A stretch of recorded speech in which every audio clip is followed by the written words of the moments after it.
de faux propos attribués à la commissaire européenne Hadja Labib sur X concernant l'AFC M23, une vidéo générée par intelligence artificielle montrant un prétendu porte-avions acheté par la RDC. Deux infox parmi d'autres démontés, débunkés pour utiliser le terme technique par Balobaki Chek.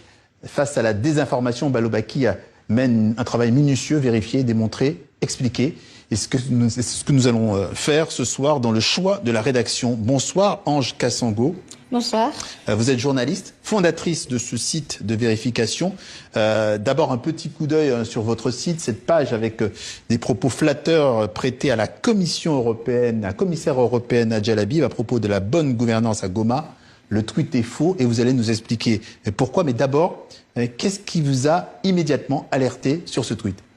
Merci beaucoup d'en parler au Journal Afrique. En fait, en tant que journaliste, d'abord, nous sommes accrochés et attentifs à l'actualité.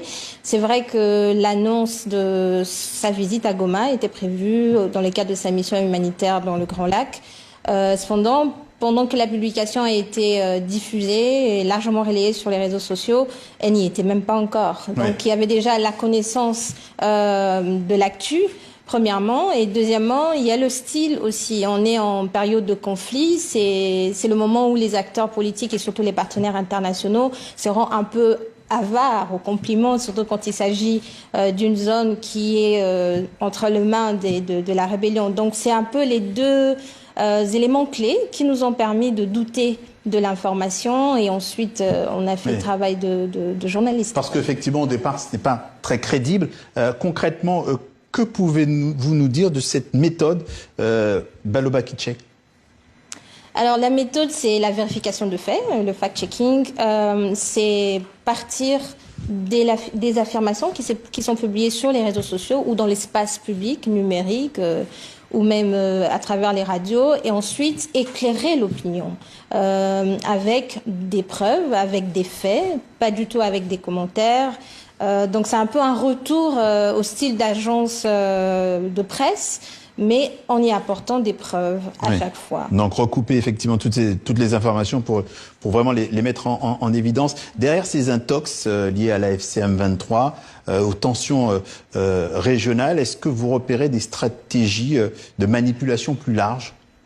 Effectivement, la guerre, c'est pas sur tout le front et le désordre informationnel est aussi un des fronts d'ailleurs le plus présent parce que c'est là que s'ébattent aussi les communicateurs de deux partis. Je parle à la fois du Rwanda qui soutient la rébellion du M23 et Kinshasa, les autorités gouvernementales. Donc on constate effectivement que sur les réseaux sociaux, il y a bien évidemment des profils.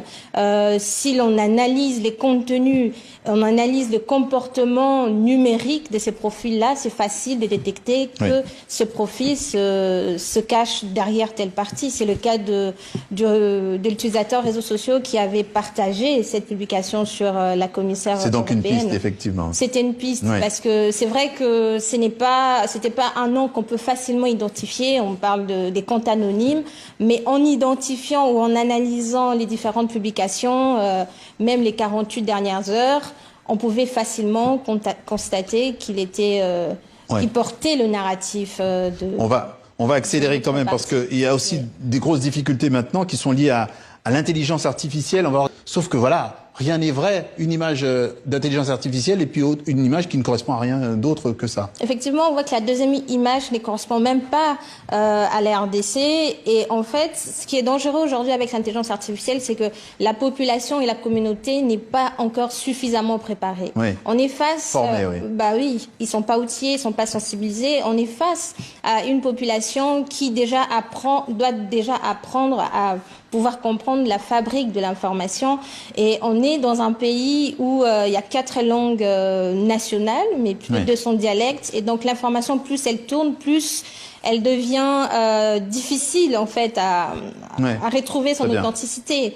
Et donc l'intelligence artificielle débarque et les gens sont pas préparés. Ils sont pas image comme ça, bah oui, une image comme ça à 25 km de Beni à Manguina, ça peut facilement être aussi un élément qui peut pousser soit à impacter la paix sociale de la communauté, qui peut se dire bah peut-être il faut qu'on parte parce que il y a les rebelles ou il y a Kinshasa. Si on n'est pas suffisamment, on n'a pas les outils ou on ne sait pas s'en servir, c'est aussi difficile pour les journalistes aujourd'hui de pouvoir aider la communauté à comprendre que le désordre informationnel qui peut venir de tous les partis, peut être un élément qui va déstabiliser la communauté. Et on voit qu'aujourd'hui, par exemple, l'utilisation et l'appropriation de TikTok, c'est hallucinant.